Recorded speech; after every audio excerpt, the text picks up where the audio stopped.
The wind in Bitter Creek, Wyoming territory, had a taste. It was a gritty mix of red dust, the sharp scent of pine from the distant hills, and the faint, greasy promise of frying beef. Nora Quinn tasted it on her teeth as she stepped down from the stagecoach, one hand steadying the worn satchel on her shoulder, the other gripping the handle of the cast-iron skillet tucked inside a canvas sack. The pan was her anchor, a heavy, familiar weight against her hip. It was chipped along one edge from a fall back in Kansas, a place she tried not to think about, but its dark, seasoned surface was proof of survival. It had cooked more meals than she could count, and it would cook more yet. That was the only plan she had. Bitter Creek was not much more than a single, wide street carved from the dry earth, flanked by raw timber buildings that looked as thirsty as the shallow creek that gave the town its name. A saloon, a general store, a land office with fresh paint, and a handful of other structures huddled together as if for warmth. Though the 1881 sun was relentless, the ever-present clang and groan of a windmill somewhere nearby set a rhythm for the town, a slow, weary heartbeat. Nora's goal was simple: find a job before her money ran out. A kitchen, any kitchen, where she could trade her skill for a wage and a room without too many questions. Safety was a quiet place where no one knew your story. She saw him before she knew who he was. He stood talking to the blacksmith, a big man whose shoulders strained the fabric of his dusty shirt. He did not talk with his hands, did not gesture or laugh. He stood planted, his words few, his presence as solid and unmoving as the anvil in the smithy's open doorway. There was a stillness about him that drew the eye. Later, sitting in the town's only eatery over a cup of weak coffee and a biscuit hard enough to stop a bullet, she heard his name: Cole Braddock.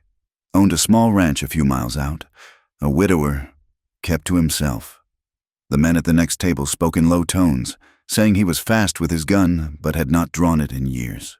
He was trying to hold on to his land as the High Plains Railroad bought up everything with a water source, squeezing men like him until they had to sell for pennies or die of thirst. His goal, they said, was to keep his land, keep his men working, and make sure nobody on his payroll ever went hungry. A different kind of man walked into the eatery then, and the quiet conversations faltered. This one was neat, his clothes clean, his boots polished despite the dust. He wore a U.S. deputy marshal's badge pinned to his vest, but he did not have the look of a lawman who spent much time on the trail. His eyes swept the room, calm and assessing, and he smiled a thin, pleasant smile that never reached them. This, Nora learned from the whispers, was Silas Ward. He was here to keep the peace while the railroad expanded, but the ranchers saw him as the railroad's long arm, using the law to push them off their ancestral grazing lands and secure the territory's future for rails and telegraph poles. He was the reason land and water prices were soaring, the reason the saloon seemed to be winning more than it lost, pulling good men into debts they could never repay.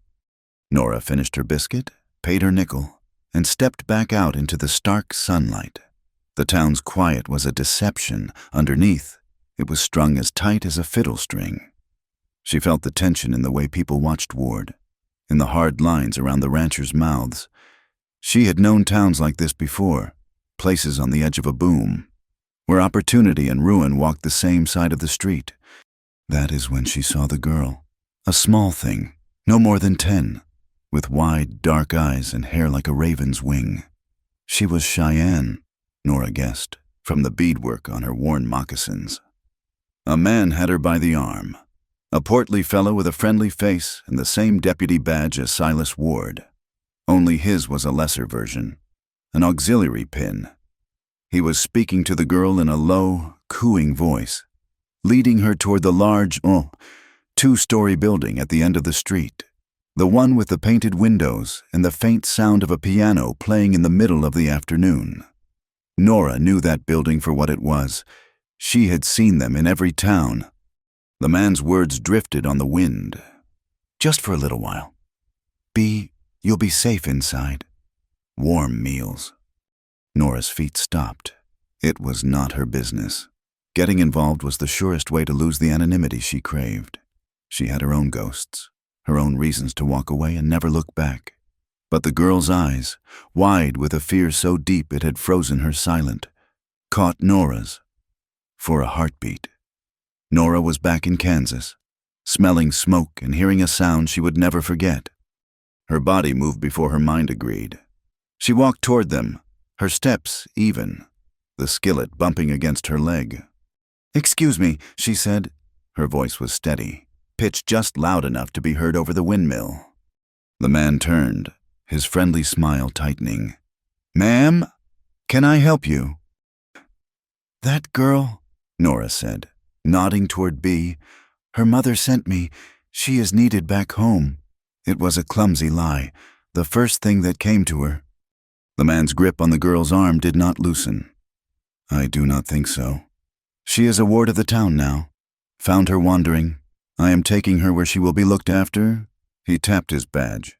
"Official business." Nora's eyes stayed on his.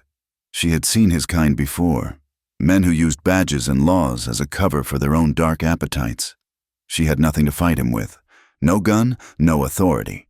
All she had was a chipped skillet and a stubbornness born of loss. "Her mother is waiting," Nora insisted, her voice dropping a little, gaining an edge of steel. "Down by the creek. She is worried." She took a step closer, and the man took an involuntary step back. He was not used to being challenged. From the corner of her eye, Nora saw Silas Ward step out of the land office, watching the exchange with detached curiosity. His presence changed the air, made it colder. The man with the girl seemed to puff up his chest. "Now you listen here." Nora did not let him finish. She reached out and gently laid her hand on B's other arm. The girl flinched but did not pull away. "Come on, sweetie, your mother is calling." She did not look at the man again. She simply started walking, pulling the child with her. It was a bluff, a desperate gamble. For a long, silent moment, she expected a hand to fall on her shoulder, to be spun around and arrested or worse. But nothing happened. The man sputtered, then fell silent. He looked over at Silas Ward, who gave a nearly imperceptible shake of his head.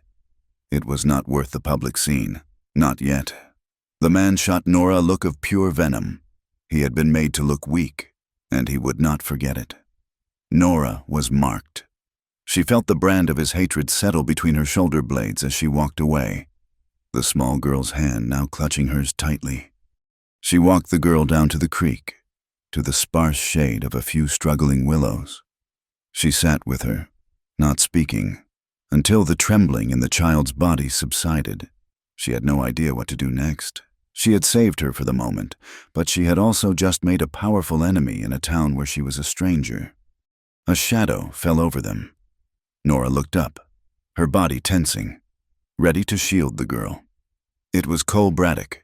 He had come down from the main street, his steps making no sound in the soft dust.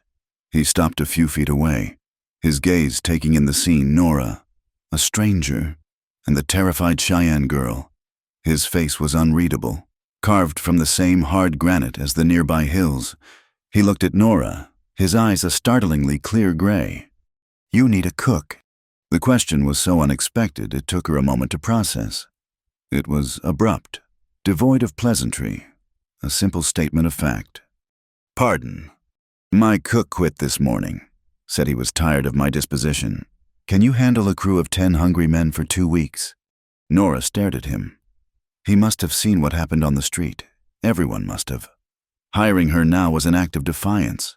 Whether he intended it to be or not, he was drawing a line in the dust. "I can," she said, her voice hoarse. "Pay is $1 a day. Room and board included. You start now." He did not ask her name. He did not ask about the girl. He simply stated the terms. She looked from his stoic face to the small girl beside her, who was now watching him with cautious eyes. A job. A safe place, at least for a little while. It was more than she'd had an hour ago. "All right," Nora said. Cole Braddock gave a single, sharp nod. He turned his gaze to the girl. "She can come too. The men will not bother her. It was not a request or a suggestion. It was a declaration. He turned and started walking toward a wagon parked near the general store. Expecting Nora to follow, Nora stood up, brushing the red dust from her skirt. She looked down at Bea. "Well, it seems we have a job." For the first time that day, a tiny flicker of a smile touched Nora's lips. She picked up her satchel and the canvas sack with the skillet inside. Its weight was reassuring. She and her skillet, they had found another kitchen. As they followed Cole Braddock, rumors were already starting to buzz through the dry air of Bitter Creek. The new woman in town had faced down one of Ward's men, and Cole Braddock, the quiet rancher who never got involved in anything, had just hired her. Trouble was coming.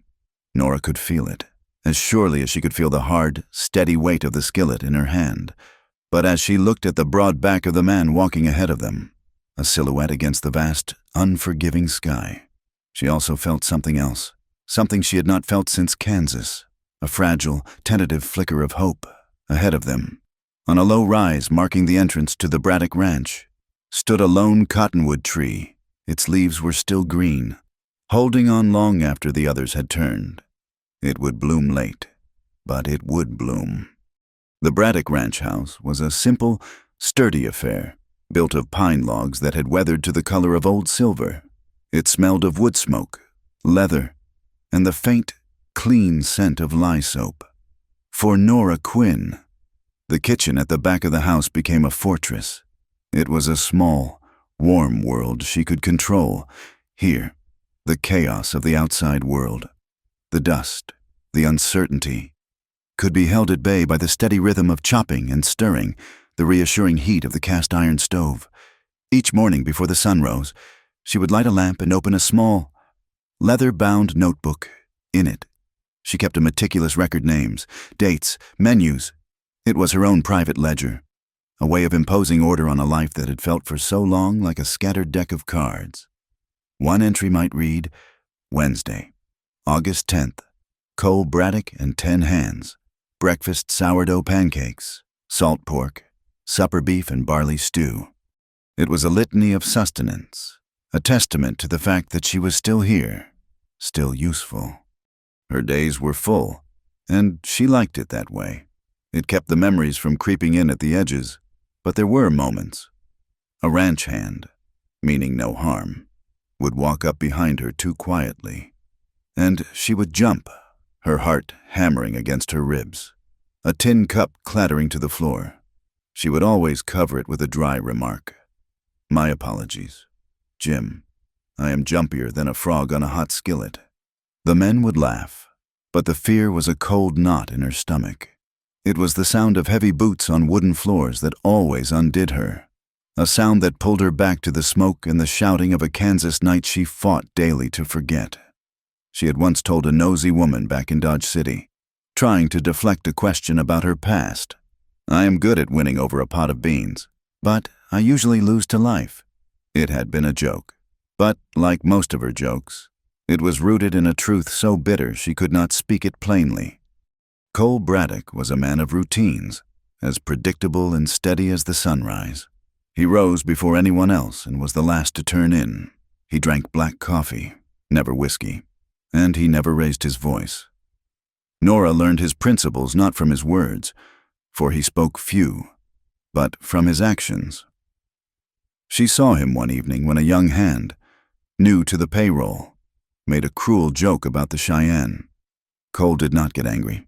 He simply walked over, his presence silencing the room, and said in a low, even voice, "That man, 2 feathers, saved my life last winter.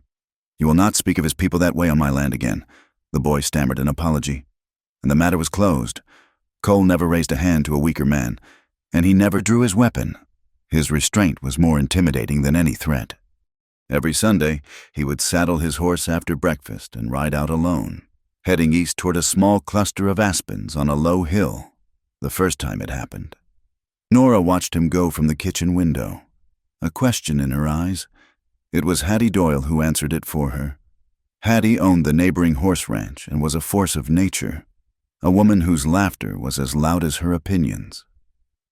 She rode over that afternoon to deliver a new mare, her shrewd eyes taking in Nora and the quiet, watchful presence of Bee, who now shadowed Nora's every move. "He is going to see Miriam," Hattie said, accepting a cup of coffee. "His wife, she passed from fever 3 years ago.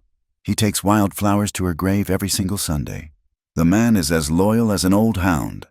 Hattie looked at Nora, a flicker of something soft in her otherwise sharp gaze. "It is good you are here.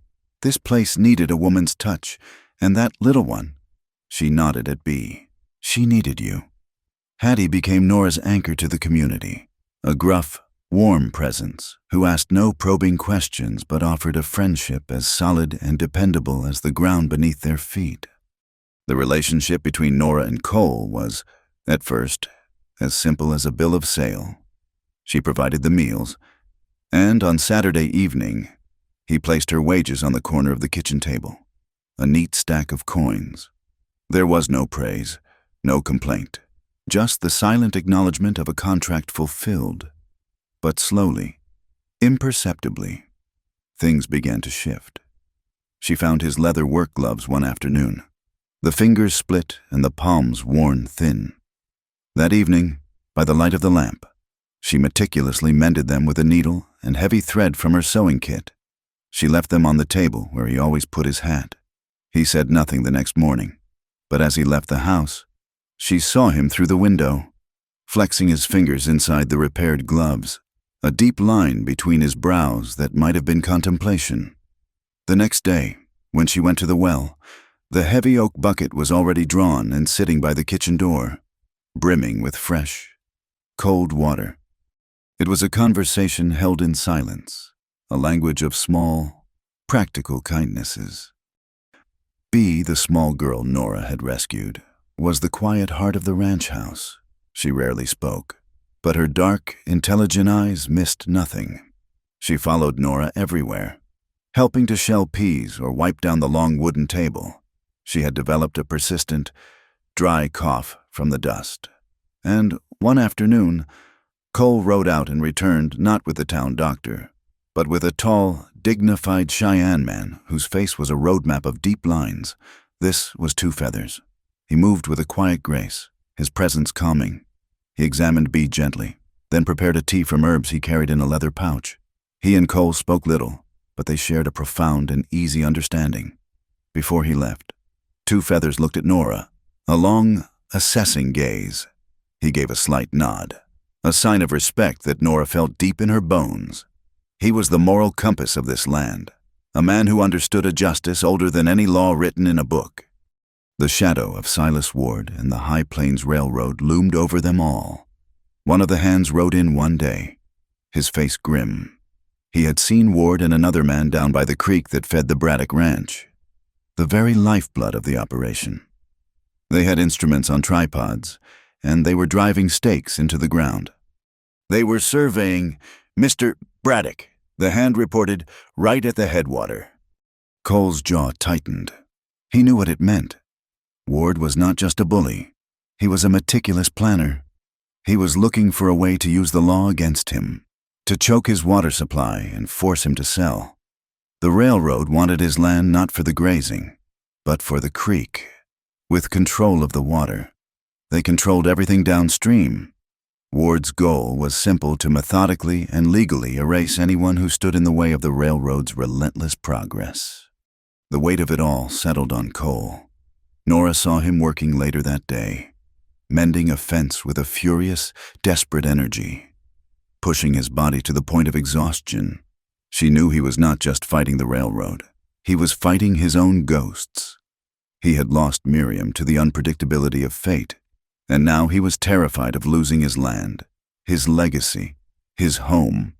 The hard labor was a penance, a way to punish his body so his mind did not have time to dwell on the fear of another devastating loss.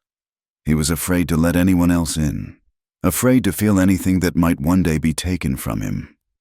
Nora, too, fought her own battles in the quiet of the night.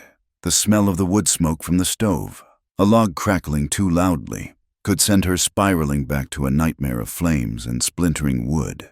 A barn fire in Kansas had taken everything from her. leaving a scar on her soul that made her feel tainted, unworthy. The thought of ever being a wife to a good man felt like a cruel joke. How could she offer a home to someone when the very memory of her own was a landscape of ash and ruin? Yet, in the small world of the ranch kitchen, a fragile sense of peace began to take root. The slow-burn love that was to come was not a wildfire, but a small, steady flame offering just enough light to see by. Justice, she was learning, was not always a gunshot in a dusty street. Sometimes it was a quiet man standing his ground. Sometimes it was a mended glove or a bucket of water drawn without being asked. One evening at supper, she noticed Cole methodically pushing the small pile of cooked turnip greens to the edge of his plate. She set her fork down. "You eat less vegetables than any man I have ever known. Cole Braddock." He did not look up from his beef. Greens do not shoot back. The deadpan delivery made one of the younger hands choke back a laugh. Nora replied without missing a beat, her tone just as serious. "No, but they save you from the doctor." A smile, quick and fleeting, touched the corner of Cole's mouth before he erased it. But Nora saw it. It was the first genuine smile she had seen on his face, in that small, shared moment of humor. Amidst the ever-present threats from outside and the private wars within, something new was being planted. It was a tiny seed of affection, taking root in the hard, dry soil of the Wyoming Territory, threatening, against all odds, to grow. The fragile peace of the Braddock Ranch held for nearly a week. It was a quiet born of routine, of shared labor and unspoken understanding. Nora found a rhythm in the kitchen that matched the steady turning of the windmill. She learned the specific way Cole liked his coffee, strong enough to dissolve a horseshoe, and the exact moment to pull the sourdough bread from the oven so the crust was a perfect, deep brown. Bee's cough had eased with Two Feathers' herbal tea, and a shy smile now sometimes graced her lips. The girl was Nora's shadow, a small, constant presence that was both a comfort and a heavy responsibility. Nora felt herself uncoiling, the tight knot of fear in her chest loosening just a fraction. The peace shattered on a blistering hot Tuesday. A wagon rattled up the long track to the house, kicking up a plume of red dust. It was not a neighbor. Nora, wiping her hands on her apron, watched from the kitchen window as two men climbed down. One was the portly man with the auxiliary badge from town. The other was Silas Ward, looking as cool and unruffled by the heat as if he were stepping out of a refrigerated train car. Cole met them on the porch, his body language a study in stillness, a silent wall of opposition. Nora's heart began a slow, heavy drumbeat against her ribs.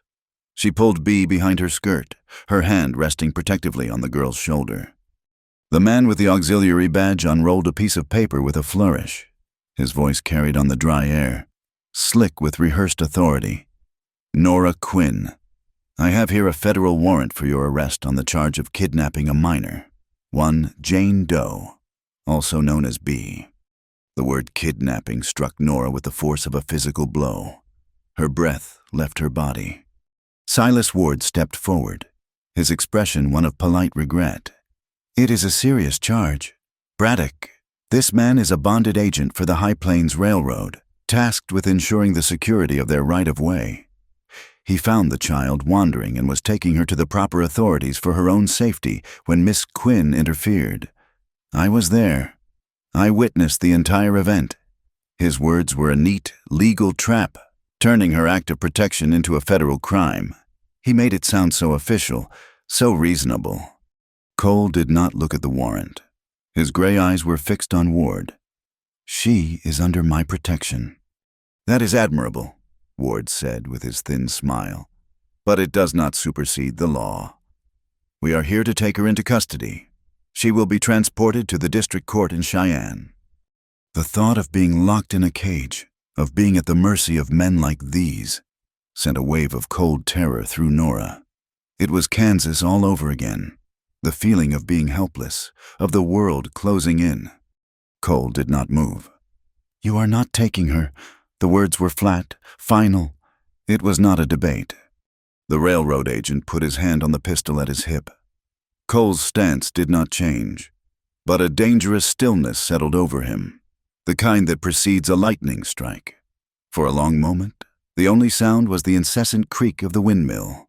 Ward, ever the pragmatist, raised a placating hand. "There is no need for this to become unpleasant," he said smoothly. "The warrant is legal. You are a law-abiding man. Braddock, you know this." Cole turned his head slightly and called toward the house, his voice calm. "Nora, stay inside with the girl." He then looked back at Ward. "I will be in town in 1 hour with my lawyer." Ward's eyebrows lifted in amusement. "Lawyer, I did not think you had one on retainer." "I will find one," Cole said. An hour later, Nora sat numbly in the ranch house while Cole rode into Bitter Creek. He returned not with a slick city lawyer, but with Mr. Abernathy, a stooped elderly man who preached at the town's small church on Sundays and handled minor legal matters during the week. He smelled of old paper and peppermint. He looked at the warrant with watery eyes, his brow furrowed in concentration. They met Ward at the makeshift town hall. Mr. Abernathy, despite his frail appearance, spoke with a surprising firmness. "Deputy Ward, this warrant assumes the child is safe in your custody, but Miss Quinn here is the primary witness to the circumstances of her discovery. To arrest the key witness before a statement can be taken under judicial review would be a gross miscarriage of justice. Furthermore," he added, his voice rising slightly, "given the tensions in this territory, I must insist that Miss Quinn be granted protective custody on the Braddock Ranch to ensure her safety until she can testify. Her life could be in danger." It was a flimsy argument, a legal shield made of paper and hope. But it was enough. Ward, not wanting to appear unreasonable in front of the town clerk, reluctantly agreed to a temporary stay. The warrant was not dismissed, but postponed. For now, Nora was safe. That night, after the hands were asleep and the house was quiet, Cole found Nora in the kitchen. She was staring out the window into the impenetrable dark, her arms wrapped around herself. "I should leave," she whispered, her voice tight. "I have brought this on you." He came and stood near her, not touching, but his presence filled the small space. "I told you that you were under my protection. I do not go back on my word." "Why?" she asked, turning to face him, her eyes searching his in the dim lamplight. "Why are you doing this for me, for B?" He was silent for a long time, his gaze distant. When he finally spoke, his voice was low and rough with memory. "My wife, Miriam, before I met her, she was in a bad situation. A place like the one that man was taking B to. I got her out." He paused, the muscle in his jaw working. "I could not stand by and watch it happen to a child. I could not leave you to face it alone." The confession hung in the air between them, a revelation of a wound that had never truly healed. Nora finally understood. His quiet strength, his fierce protectiveness, it was all forged in a past tragedy. He was not just saving Nora and B. He was trying, in some small way, to save Miriam all over again. As if the human conflict were not enough, nature itself seemed to turn against them. The summer drought had been relentless, the creek shrinking to a muddy trickle. Then the wind shifted, and for 2 days, a brutal dust storm scoured the land. The sky turned a sickly, reddish-brown. Fine grit worked its way through every chink in the house, coating every surface. When it was over, Cole came back from inspecting the property, his face grim, the shallow well near the house. Their main source of water for the kitchen and the small garden had collapsed. The walls caved in by the shifting earth. The deeper well for the cattle was still holding, but their water was now severely rationed. It had become more precious than gold, and Silas Ward knew it. The pressure mounted in small, insidious ways. While Nora was hanging laundry one afternoon, a stone, thrown from a distance, struck the wall of the house just inches from her head. She never saw who threw it. A few days later, she woke to find a crude word scrawled in mud on her clean kitchen window. She scrubbed it off before anyone else could see, her hands shaking with a mixture of fear and rage. She did not tell Cole about either incident, but he knew. That evening, he silently installed a heavy new bolt on the kitchen door. The next night, a lantern appeared on a hook on the porch, its steady golden light pushing back the menacing darkness. Nora felt trapped, the urge to flee, to take Bee and run until this town and its troubles were a distant memory, was a constant, gnawing ache. But Bee would not leave her side. The girl had begun to talk in small, hesitant sentences, and her complete, unwavering trust was a chain around Nora's heart. She could not abandon her. She was caught in Cole's fight, a fight he had taken on for her. One evening, trying to break the heavy silence that had fallen over the house, Nora brought 2 small bowls to the table where Cole was mending a bridle. In one was a finely chopped onion. In the other, chopped garlic. "A challenge," she said, her voice lighter than she felt. "Close your eyes and tell me which is which by smell alone." He looked up, a flicker of surprise in his gray eyes. He hesitated, then gave a reluctant nod. He closed his eyes. She held the first bowl under his nose. "Garlic," he said confidently. She swapped it for the second. "Onion." "You are wrong on both counts," she said, a real smile touching her lips. "The penalty is you have to wash the stew pot after supper." He opened his eyes and looked at her, and for a moment, the weight of the world seemed to lift from his shoulders. He almost smiled back. "I will not be fooled a second time." The next day, as she was scrubbing that same heavy stew pot, she noticed her skillet was gone from its hook by the stove. A small panic seized her. It was her one constant, her link to survival. She looked everywhere, her anxiety growing. Later that afternoon, Cole walked into the kitchen and placed it on the table. He said nothing. She picked it up. The pan felt different, balanced. She turned it over. The chip on the rim, the one that had been there for as long as she could remember, was gone. He had taken a file and painstakingly, patiently, smoothed the jagged edge until the iron was perfectly round and whole again. It was the most tender gesture she had ever received. He had not just fixed her pan. He had seen its flaw, its wound, and had mended it. A few days later, she had to go into town for flour and salt. The moment she stepped onto the main street, she felt the hostile stares. Whispers followed her like buzzing flies. She kept her head high, her gaze fixed straight ahead, but her hands were clenched inside her pockets. As she left the general store, she paused on the boardwalk, a deep sense of isolation washing over her. Then she felt it, a change in the atmosphere. The whispers faltered. She looked across the street.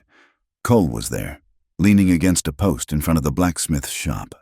He was not looking at her, but he was positioned so that anyone who looked at her would see him. He said nothing, did nothing.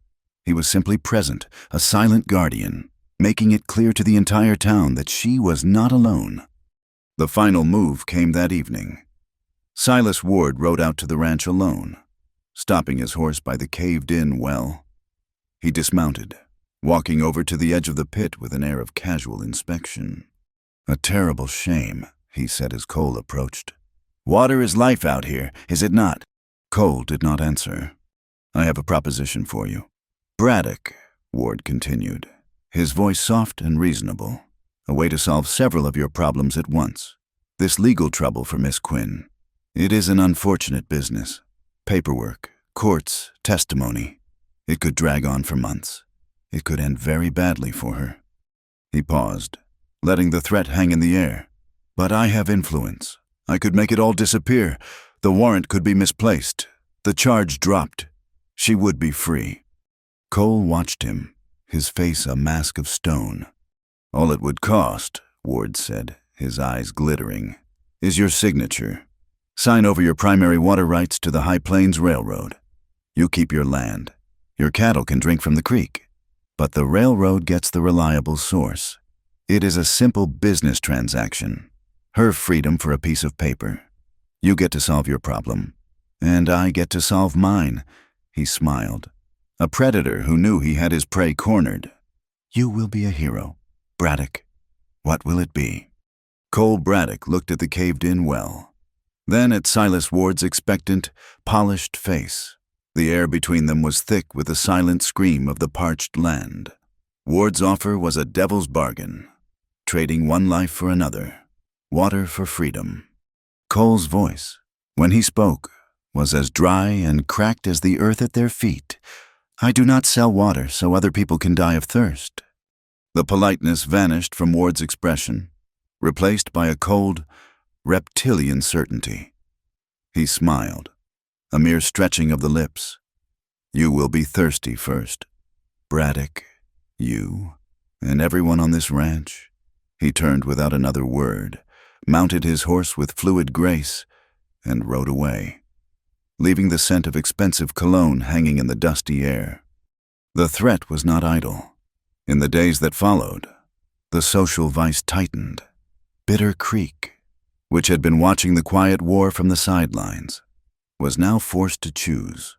The saloon, owned by a silent partner rumored to be the High Plains Railroad, became Ward's unofficial headquarters. The men who drank there, men who owed the house money or who hoped for railroad jobs, took to jeering at Cole's ranch hands when they came to town. They whispered loudly about the kidnapper Cole was harboring, their stories growing wilder with each telling. Nora, they said, was a fugitive from Kansas, a woman of low character, a danger to the decent folk of the town. The pressure came from the other side as well. Mr. Abernathy, the preacher, stopped Cole on the street, his face etched with genuine concern. Son, he said, his voice frail, the church cannot be seen to condone defying a federal warrant. People are talking. They say you are putting your own desires above the law. Perhaps it would be best for all involved if the woman, if she were to surrender to the authorities. Even Hattie Doyle felt the pinch. A contract to supply horses to the stage line, one she had held for 5 years, was suddenly and inexplicably canceled, awarded instead to a man known to be in Ward's pocket. She rode over to the Braddock Ranch, her face like a thundercloud. That slick son of a snake, she spat, dismounting before her horse had fully stopped. He is trying to starve us out. Cole, all of us. She looked over at Nora, who was standing on the porch, her face pale. Hattie's expression softened. Do not you mind them, girl. The only opinion that matters in this town is the one that can look itself in the mirror in the morning. The ranch felt like an island, besieged on all sides. The strain began to show on everyone. The cattle grew thin, their ribs stark beneath their hides as Cole was forced to ration water from the one deep well. Bee's cough, which had subsided, returned with the constant dust and anxiety. She grew more silent, her large eyes reflecting the fear that permeated the house.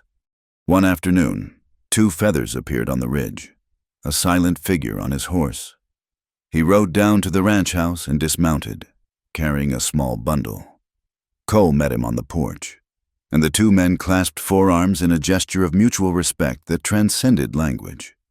2 feathers did not speak of the warrant or the water. He simply unrolled his bundle, revealing dried pine needles and a small pouch of resin. He showed Nora how to steep them in hot water, creating a sharp, clean-smelling steam for Bee to inhale. It will quiet the lungs, he said to Cole, his voice a low rumble. He looked at Nora, then at Bee, who was watching him with wide, trusting eyes.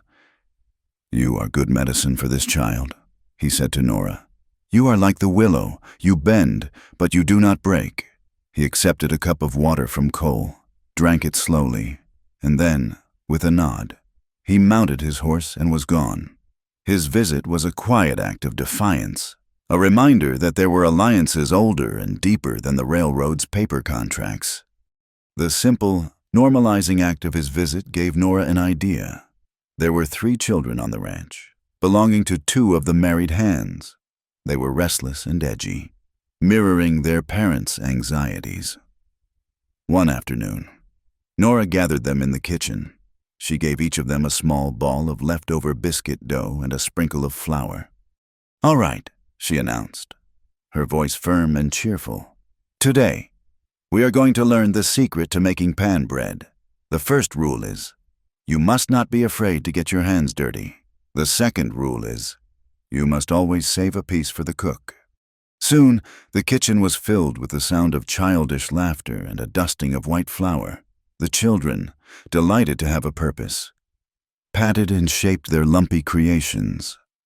Nora moved among them, correcting their technique, her face softer and more relaxed than it had been in weeks. It was an act of profound normalcy in a world gone sideways. She was not just teaching them to cook, she was reminding them, and herself, what it felt like to be a family, to be safe. Cole, returning from the fields, stopped in the open doorway. He leaned against the frame, his arms crossed, watching the scene, the harsh lines on his face, carved by worry and drought, eased. He watched Nora praise a lopsided biscuit, watched her gently wipe flour off Bee's nose. A slow, silent smile spread across his face. It was a private, unguarded moment. And when Nora looked up and saw him, her breath caught. The smile vanished, replaced by his usual stoic mask. But the warmth of it remained, a silent acknowledgement that passed between them. The respite was brief. That night, Nora was awakened from a fitful sleep not by a sound, but by a smell acrid, sharp, and terrifyingly familiar. Smoke. She bolted from her cot, her heart instantly hammering. She ran to the kitchen window and saw it. The sky to the west was not dark, but a sickening, flickering orange. The hay barn was on fire. "Cole!" she screamed, her voice tearing through the quiet house. Coal fire. He was out of his room in an instant, pulling on his boots as he moved. "Get the men," he yelled, grabbing a bucket. "Nora, get Bee and stay in the house. Bolt the door." But Nora was already moving. The sound of the flames, the whoosh and crackle, had unlocked the prison in her mind. She was back in Kansas, the smoke burning her throat, the heat searing her skin. She could hear the screams, feel the terror. But she did not freeze. She grabbed 2 buckets and ran to the rain barrel by the porch. It was nearly empty from the drought, containing only a few inches of stagnant water. It was not enough. Cole and the hands were already at the barn. The fire was raging, a monstrous living thing devouring the dry hay. The terrified whinnies of the horses trapped in the adjoining stable cut through the roar of the flames. The horses Cole bellowed, tying his neckerchief over his face. "Jim, get the pump at the main well. Form a line." He plunged into the smoke-filled stable. Nora ran toward the pump, her lungs aching. She did not stay in the house. She could not. She found her place in the frantic bucket brigade, pulling at the heavy pump handle, filling buckets, passing them down the line. The water seemed to vanish instantly in the inferno, hissing into steam. Cole emerged from the stable, swatting sparks from his shirt, followed by the last of the terrified horses. He was coughing, his face black with soot.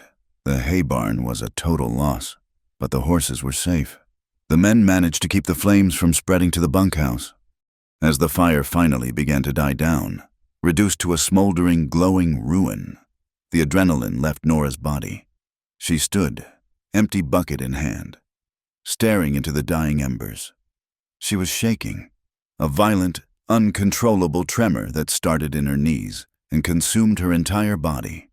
The smell of wet ash and burned timber filled her nostrils, and she was no longer in Wyoming. She was in Kansas, watching the barn collapse, hearing the trapped animals. She made a small, choked sound, and the bucket slipped from her numb fingers. Her breath came in short, desperate gasps. The world was tilting, the stars spinning in the smoky sky. She could not breathe. She was dying. A large, solid presence was suddenly in front of her.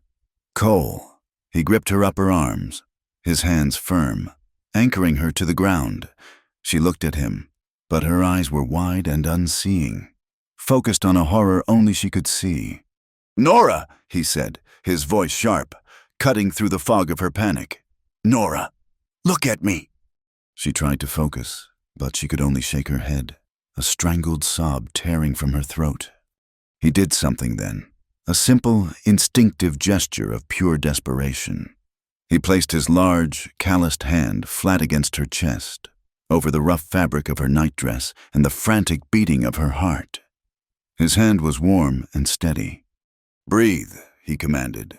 It was not a suggestion, it was an order. "You are safe. It is over. Breathe with me, now."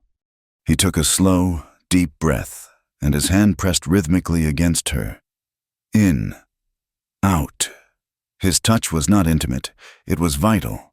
It was a physical link to the present, a steady anchor in her storm of terror. She stared into his soot-stained face, his gray eyes clear and focused on hers, and she matched his breath. In, out. The terrible tightness in her chest began to ease. The spinning stars slowed. The night sounds of Wyoming, the tired shouts of the men, the stamping of the nervous horses filtered back in, drowning out the ghosts of Kansas. She sagged against him, the tremors finally subsiding, replaced by a bone-deep exhaustion. He held her for a moment, his hand still on her chest, his other arm moving to support her back. Then, gently, he guided her back toward the house, his body shielding hers from the sight of the smoking ruins. Later, in the false dawn, they sat at the kitchen table, drinking scalding black coffee. The fire was arson. One of the hands had found the remnants of a torch and fresh horse tracks leading away toward the road. It was Ward's answer. He had meant to burn Cole out, to destroy his feed, to kill his horses. Nora looked at her hands, still red from the pump handle. She looked at Cole, his face streaked with soot, his eyes burning with a cold, contained fury. Ward had tried to take her freedom. Now he had tried to take Cole's livelihood, to burn them alive in their beds.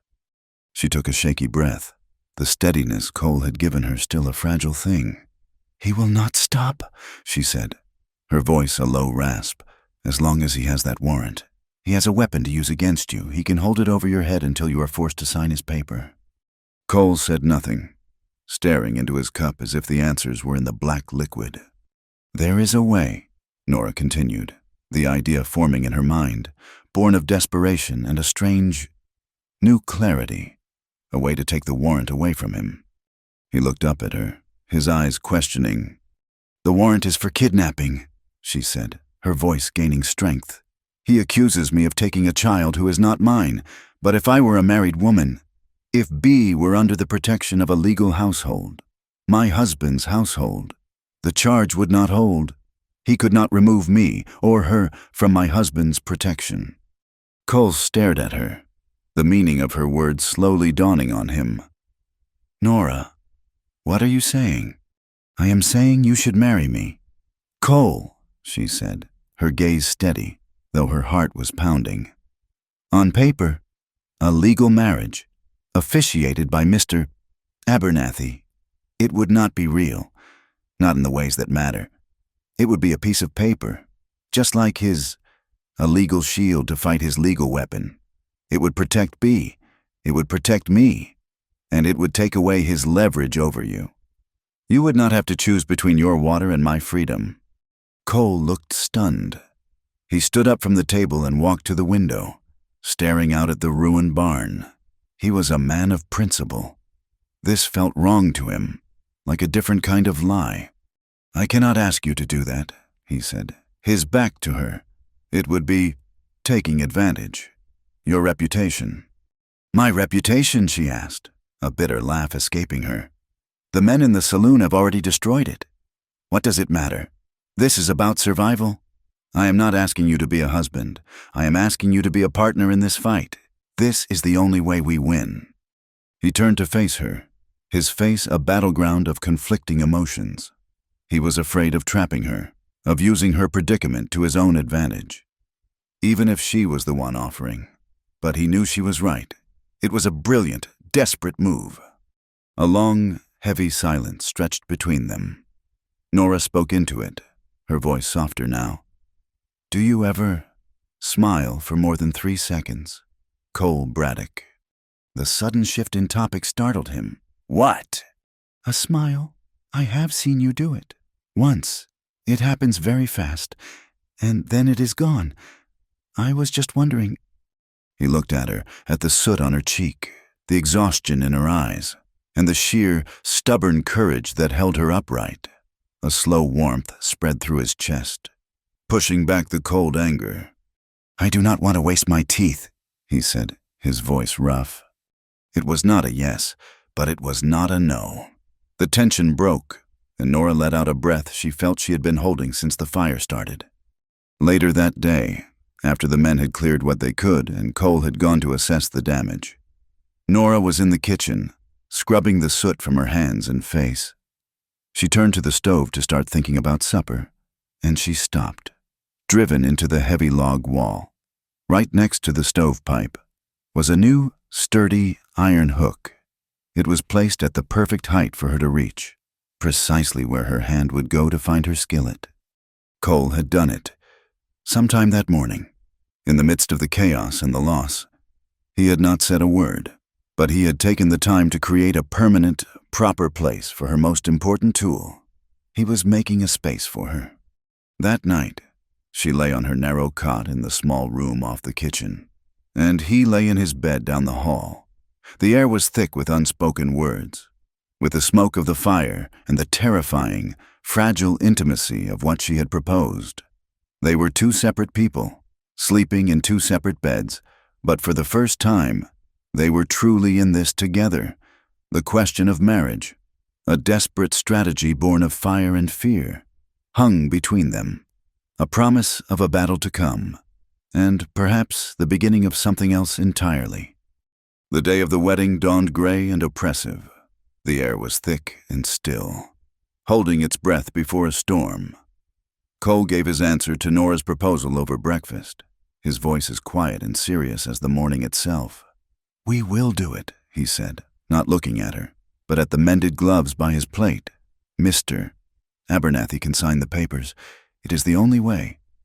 There was no romance in his tone, only the grim finality of a general choosing his strategy before a battle. He rode into town alone and returned 2 hours later with the preacher riding beside him, his black coat already dusted with the first stirrings of the wind. Hattie Doyle arrived shortly after, having seen the preacher heading for the ranch and, as she put it, smelling a situation that required a sensible witness. She brought Bee with her, the child's hand tucked firmly in hers. By the time they were ready, the sky had broken open. Rain came down in solid, wind-driven sheets, turning the ranch yard into a churning sea of red mud. The roar of it on the log roof was deafening. A ceremony in the house felt wrong, too intimate for the legal fiction they were creating. It was Cole who suggested the stable. "It is dry in there," he said, "and quiet." So they were married in the stable, a 10-minute civil ceremony that smelled of rain, damp earth, and clean hay. There were no flowers, only the drooping heads of the horses watching them with placid curiosity from their stalls. Nora wore her practical blue work dress. "Mr. Abernathy," his voice nearly lost in a sudden peal of thunder, read the simple, binding words from his worn book. Hattie stood as witness, her arms crossed, her expression a mixture of grim approval and fierce loyalty. Bee stood beside Nora, clutching a fold of her skirt, her wide eyes moving from Cole's face to Nora's. When it came time for a ring, Cole reached into his pocket. He did not produce a delicate band of gold. Instead, he held out a simple, dark iron ring, a solid, unadorned circle. Nora looked at it, then at him. The metal had the rough, pitted texture of old, worked steel. "It was a railroad spike," he said, his voice low. "Meant only for her. I found it by the creek. The blacksmith forged it for me this morning." Nora stared at the ring. He was giving her a piece of the very thing that was trying to destroy them. Its power and oppression hammered and reshaped into a circle, a promise, a symbol of their enemy, transformed into a shield. She felt a lump form in her throat as she let him slide the heavy, cool metal onto her finger. It felt real. It felt like a vow. "I now pronounce you husband and wife," Mr. Abernathy concluded. closing his book with a snap. That was it. They were married. Later that evening, the storm still raged outside, a wild symphony of wind and water. The fire in the main room's stone hearth cast a warm, flickering light, a small pocket of safety against the tempest. They had eaten supper in near silence, the presence of the new, unspoken reality. A third guest at the table. Now, with Bea asleep in Nora's old cot, they sat on opposite sides of the hearth.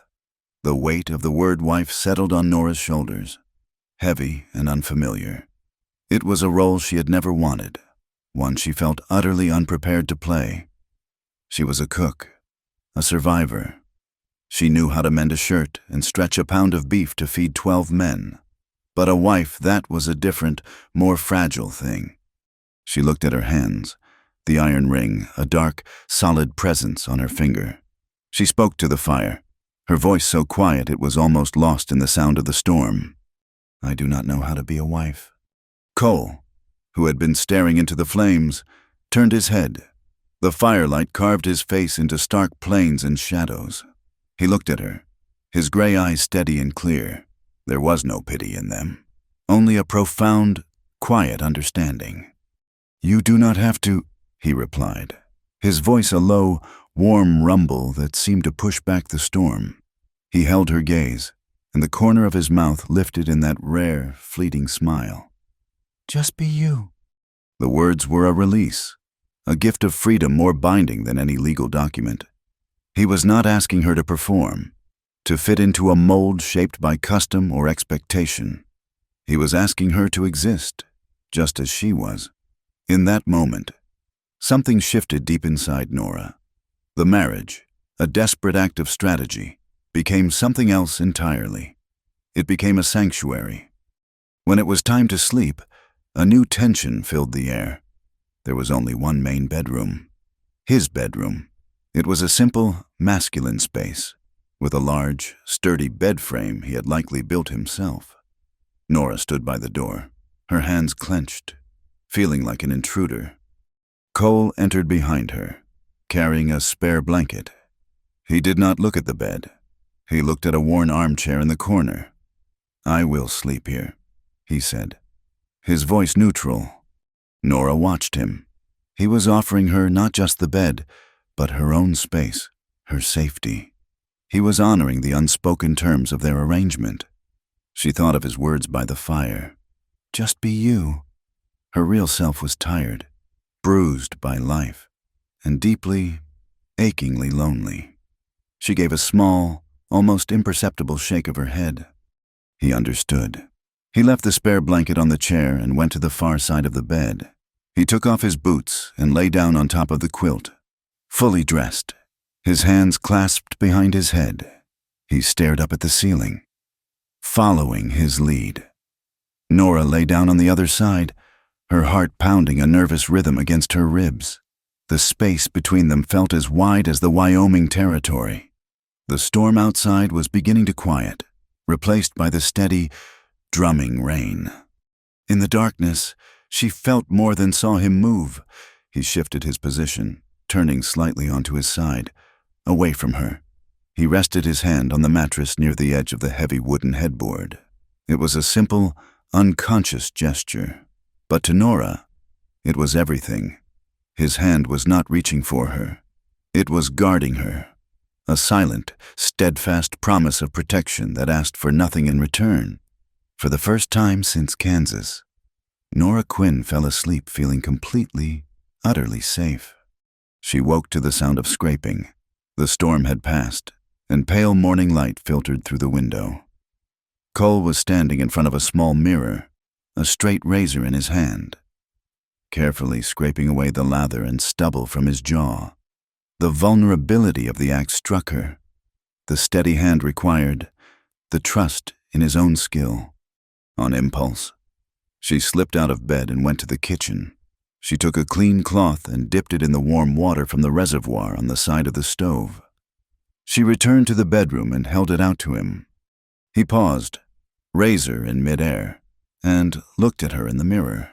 Their eyes met, It was a look longer than any they had shared before, filled with the quiet acknowledgments of the night. He took the warm cloth from her without a word, his fingers brushing hers, and wiped the remaining soap from his face. The moment was charged with a silent, breathtaking intimacy that had nothing to do with passion and everything to do with care. It was the simple, profound reality of two people sharing a space, a morning, a life. Later, as she was kneading bread dough in the kitchen, Nora felt a bubble of something light and unfamiliar rise in her chest. Cole was at the table, cleaning his rifle. "Cole," she said, her hands white with flour. He looked up. "If I cook a truly terrible supper," she asked, her expression perfectly serious. "I mean, completely inedible, burnt beyond recognition. Will you annul the marriage?" He considered this for a moment, his face impassive. "No," he said finally. "That night, I will eat bread." She laughed, a real unburdened sound. In this small house, surrounded by enemies, she was beginning to feel chosen, not bought.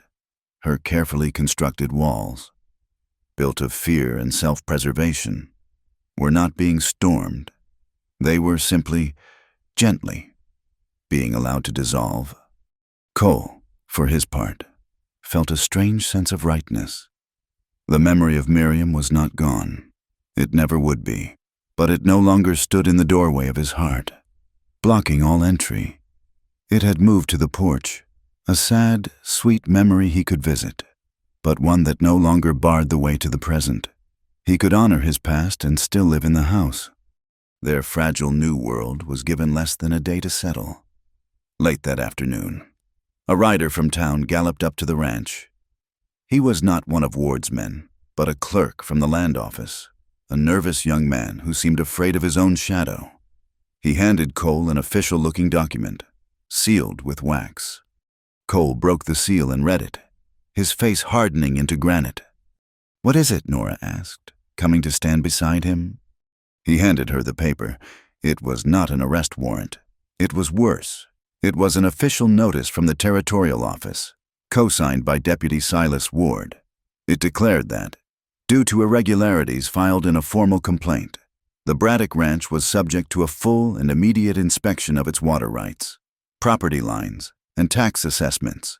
It was a declaration of war, not with guns, but with red tape, surveyors' chains, and the full, crushing weight of a bureaucracy that Ward now controlled. He was going to tie them up in legal knots, bleed them dry with fees and court appearances, and take the ranch apart, one piece of paper at a time. The legal notice was a declaration of a new kind of war, one fought with surveyors' chains and stacks of paper instead of bullets. Within days, Ward's men arrived, escorting a surveyor from Cheyenne who began driving stakes along the banks of the shriveling creek. The formal complaint, delivered by a nervous clerk, was that Cole's fence line, established by his father 30 years prior, was inaccurate, Ward claimed, on behalf of public interest and the railroad's future needs, that Cole was illegally encroaching on the creek's primary access point. They demanded a full resurvey of the entire property. If Ward won, he would not just gain control of the water, he would effectively sever the heart of the ranch, leaving the land worthless. The confrontation was scheduled for the district court in Cheyenne in 2 weeks, but nature, it seemed, was on Ward's side. The sky, which had been a merciless, brassy bowl for months, turned a bruised purple. The wind, once hot and dry, swung to the north and carried a knife's edge of cold. An unnatural twilight fell in the middle of the afternoon, and then the first flakes of snow began to drift down. It was weeks too early for a snowstorm, but this was no gentle flurry. By nightfall, it was a full-blown blizzard, a howling white fury that erased the world, burying fences, obliterating roads, and isolating the Braddock Ranch completely. The road to Cheyenne was impassable. The world shrank to the 4 walls of the house, the stable, and the snow-swept path between them. The cattle, already weakened by the drought, began to suffer in the sudden, brutal cold. The first morning of the blizzard. Cole and the hands found 3 steers frozen to death. Dark humps in a sea of white. Their stores of hay, decimated by the fire, were now critically low. Their food, meant to last until the next supply run, had to be rationed. They were under siege, not just by Silas Ward, but by the full, impartial cruelty of the Wyoming winter. For Nora, the storm was a prison. She would stand at the kitchen window, watching the endless swirl of white, and feel the walls of the house closing in. She was a weight, a burden dragging Cole down into a fight that was not his. If she were gone, perhaps he could cut a deal, salvage something. The urge to simply walk out into the storm, to disappear and release him from the obligation he had taken on, was a bitter temptation. But then she would turn and see Bea, huddled by the fire, her small body racked by a deep, persistent cough. She would see the girl's absolute trust in her, and she would feel the heavy iron ring on her finger. She could not run. This was her fight, too.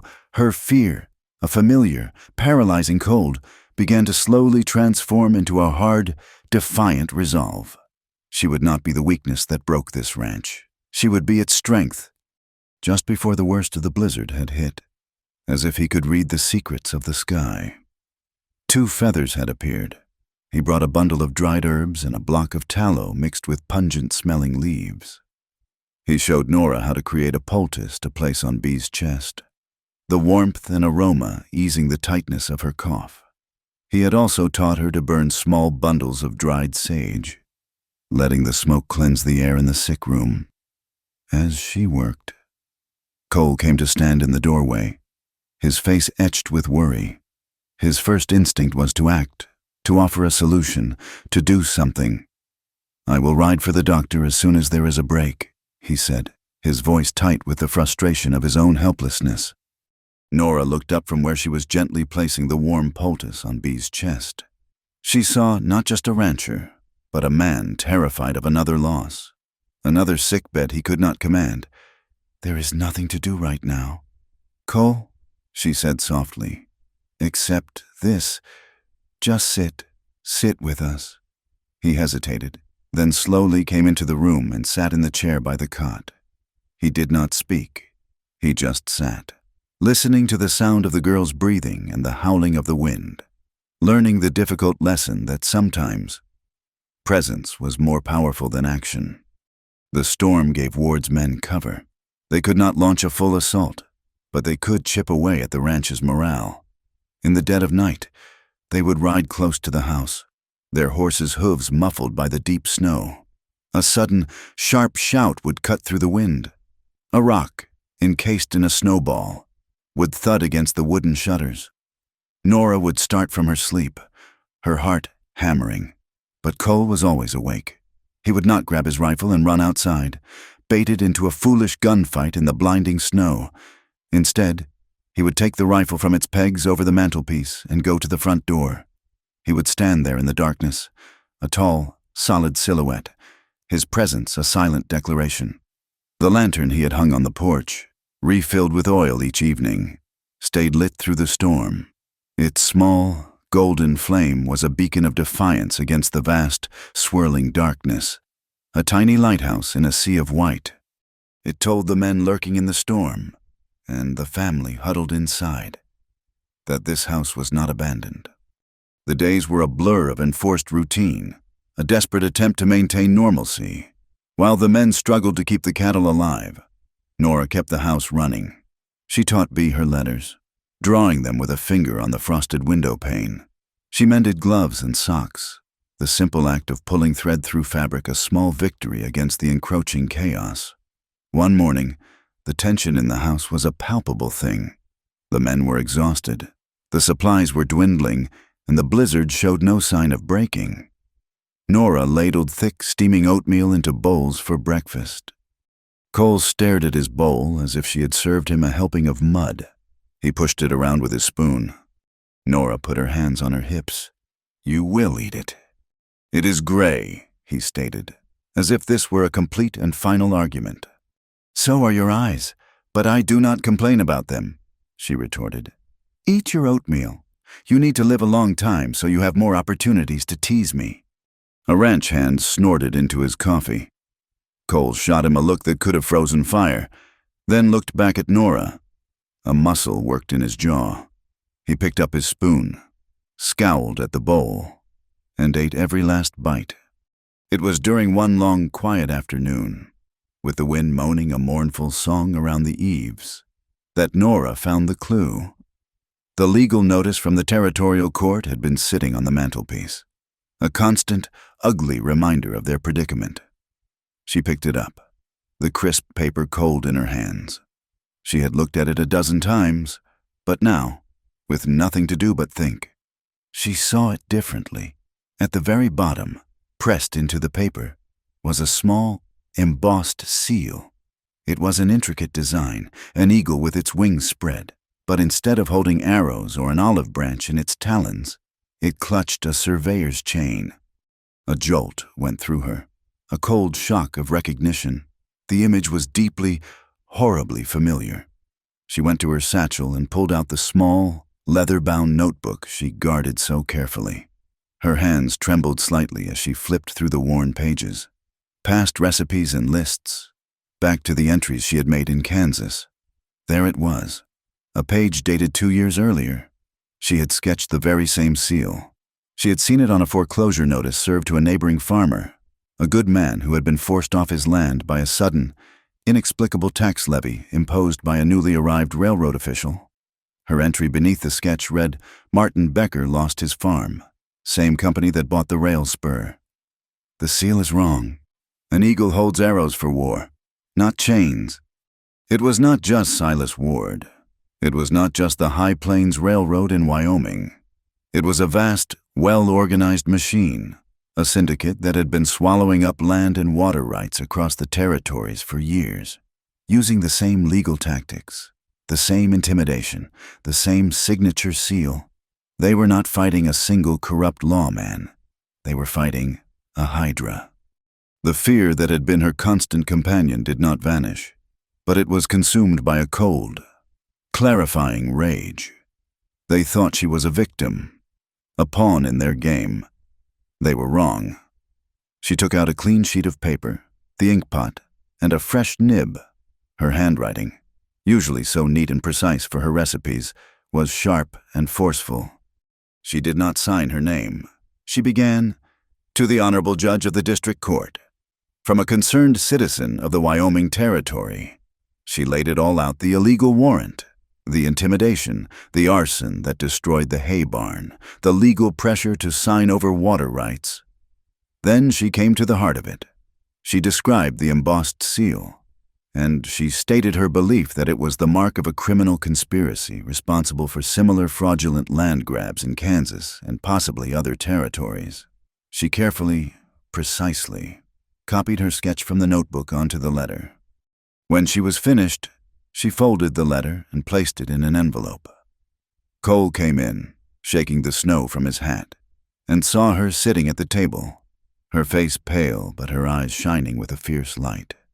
She explained what she had discovered, what she had written. He read the letter, his expression unreadable. He looked at the sketch of the seal, then at her. He knew the risk. If Ward ever discovered she was the author, he would not stop until she was silenced for good.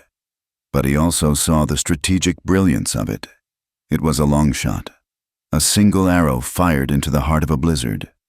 But it was the only shot they had.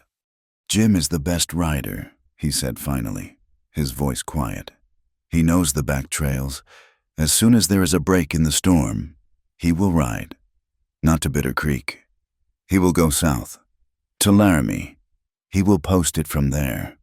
Nora nodded, a profound sense of relief washing over her. She was no longer just the person being protected. She was a fighter. She had planted a seed of justice in the frozen ground, and now all they could do was pray that it would somehow, against all odds, find a way to grow. The break in the weather came 4 days after Jim, the ranch hand, had slipped away into the blizzard's gray twilight. The world that emerged was silent, white, and dazzlingly bright. The snow began to melt under a relentless sun, and the ranch became an island of mud and slush. It was on the second day of the thaw that two strangers rode in on a buckboard, their faces grim and chapped by the wind. They were not Ward's men. They introduced themselves as inspectors from the district court in Cheyenne. Nora's letter had arrived. Silas Ward, informed of their arrival by a rider he kept posted on the main road, appeared within the hour. He was the picture of civic cooperation, his smile welcoming, his posture oozing deference to the higher authority. "Gentlemen, I am relieved you are here," he said, his voice smooth as polished wood. "This has been a trying situation. Mr. Braddock is a good man, but stubborn.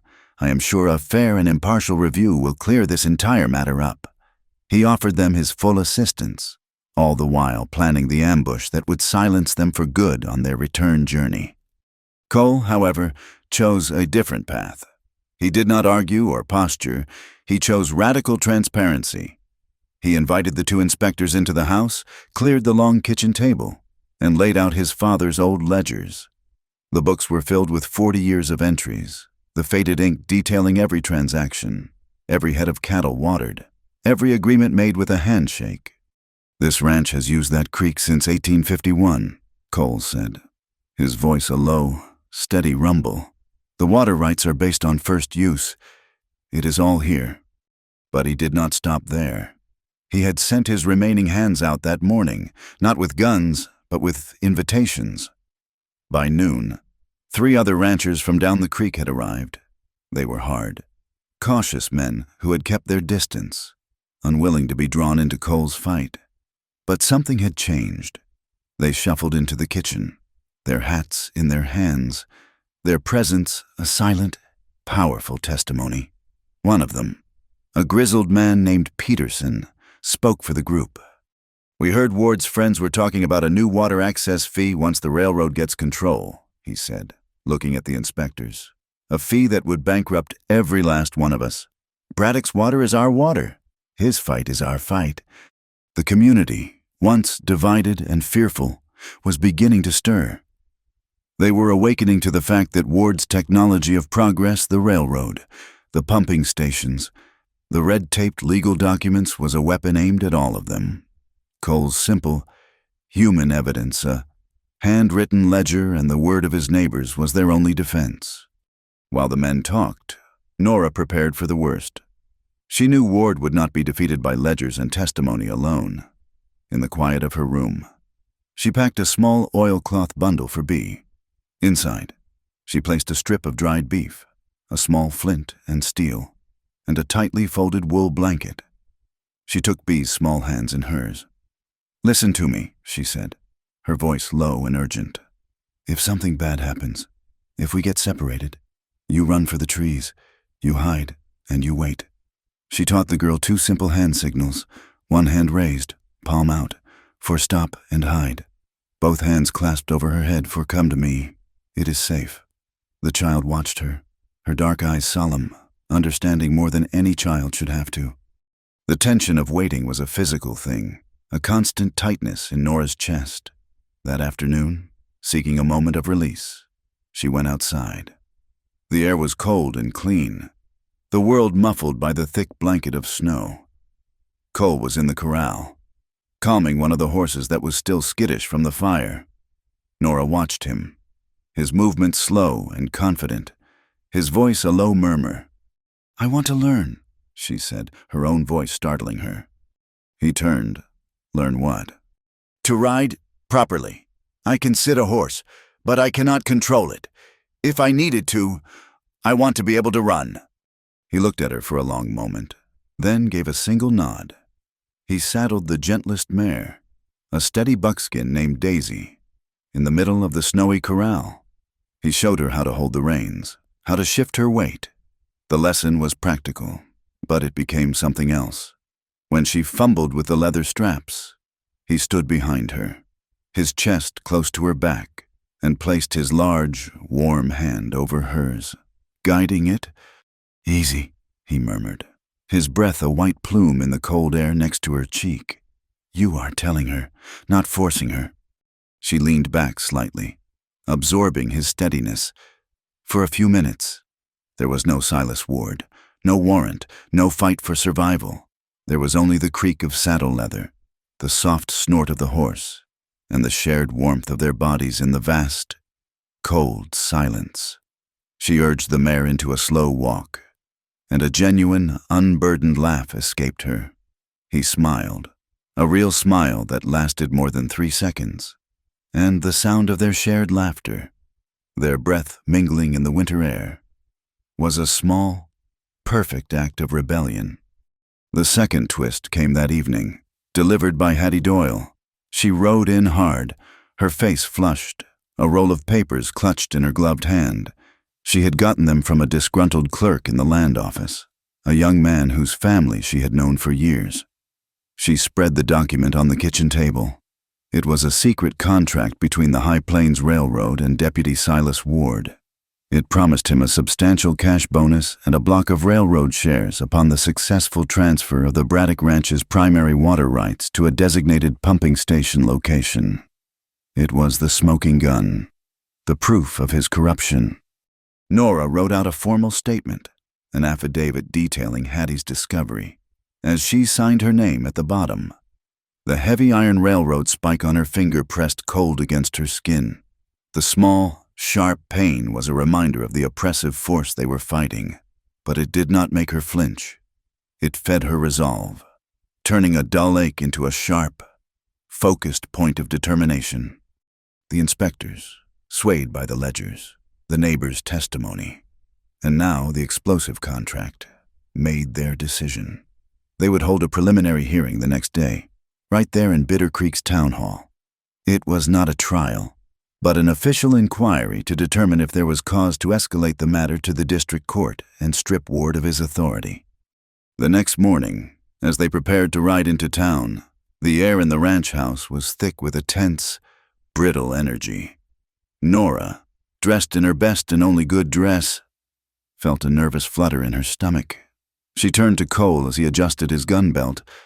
"If I go in there and start to stutter," she whispered, "you are not allowed to laugh."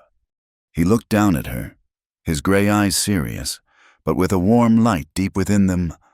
"I will laugh behind the wind," he promised. The town hall was packed. On one side sat Ward's allies from the saloon, a sullen, hostile crowd. On the other side sat Cole's neighbors, Hattie Doyle, and a handful of other townspeople who had grown weary of Ward's quiet tyranny. The two inspectors sat at a long table at the front, with Silas Ward beside them, looking composed and confident. The hearing began. The lead inspector laid out the facts, his voice dry and official. He spoke of Cole's ledgers, of the testimony of the other ranchers. He then produced the contract Hattie had found. A low murmur went through the room. Ward's face paled slightly, but he did not flinch. He stood up, his voice ringing with indignation.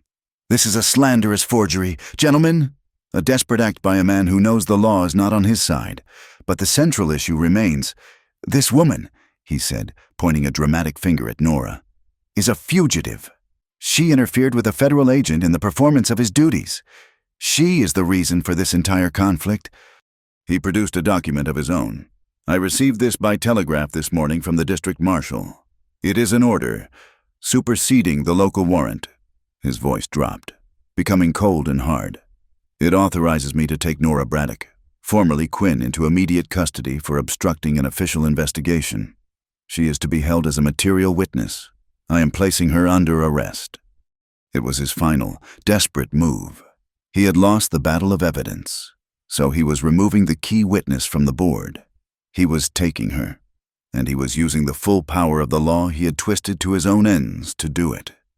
Two of his men stood up, their hands on their pistols, their eyes fixed on Nora. The room descended into chaos. The ranchers rose to their feet, shouting in protest. The endgame had begun. The moment Silas Ward declared Nora under arrest, the fragile order of the town hall shattered. Cole did not move, did not shout. He simply met Hattie Doyle's eyes across the chaotic room and gave a nearly imperceptible nod. It was all the instruction she needed. as Ward's deputies moved toward Nora, their hands on their pistols. Cole stepped calmly in front of them, placing his body between them and his wife. "The inspectors will escort her," he said, his voice a low command that cut through the noise. "She is a witness, not a common criminal. She will be treated with respect." The lead inspector, his face a mask of grim distaste for Ward's tactics, quickly agreed. "That is correct, Deputy. She will ride in our buckboard. We will ensure her safety." It was a small victory, but a crucial one. Ward, seething but needing to maintain the illusion of legality, had no choice but to concede. He would have preferred to chain her in the back of a prison wagon, but a buckboard would have to do. His real plan was not for the journey, but for its end. They rode out of Bitter Creek as a late afternoon snow began to fall. Not a blizzard, but a thick, steady curtain of white that muffled the world in a cold silence. Nora sat between the two stone-faced inspectors, her hands cuffed in front of her. Hattie followed at a distance, with Bee bundled in front of her on the saddle, a small, silent observer to the grim procession. Ward and his men rode ahead, their dark shapes blurring in the falling snow. The road led west, toward a narrow pass known as Gray Rock Canyon, the only direct route to the next town where they could catch a stagecoach. Nora knew, with a certainty that chilled her to the bone, that they would never reach it. This lonely road, this falling snow, was the stage Ward had set for her disappearance. She felt the cold, hard weight of the railroad spike ring against her cuffed wrists, a constant, grim reminder of the forces aligned against her. As they entered the mouth of the canyon, the light began to fail. The high, gray rock walls on either side seemed to lean in, creating a natural trap. The air grew still, the only sound the soft crunch of the horses' hooves in the accumulating snow. Up ahead, Ward held up a hand, bringing the procession to a halt. Two more of his men were waiting, their rifles held loosely, their presence confirming Nora's worst fears. This was the place. Ward turned in his saddle, a triumphant smirk playing on his lips. A short rest. "Gentlemen, the road is treacherous from here." It was then that a new sound broke the silence. Faint at first, then growing louder. A strange, discordant music echoed off the canyon walls. It was a rhythmic, frantic clanging. Cowbells, dozens of them, ringing with a wild, panicked energy that made no sense in this desolate place. Before anyone could process the sound, its source appeared. A dark, living wave of bodies poured from a narrow side canyon. A stampede of 20 or 30 horses, driven from a hidden corral. They were Cole's horses, their eyes wide with terror. A string of cowbells tied to the lead mare's saddle, creating the terrifying, disorienting noise. Chaos erupted. Ward's men shouted, their own mounts rearing and fighting the bit. The buckboard horses panicked, trying to bolt. The entire canyon became a churning, screaming mass of terrified animals and cursing men. In that first moment of confusion, Hattie wheeled her horse, grabbing Bee and galloping back the way they had come, disappearing into the white curtain of snow. She had played her part.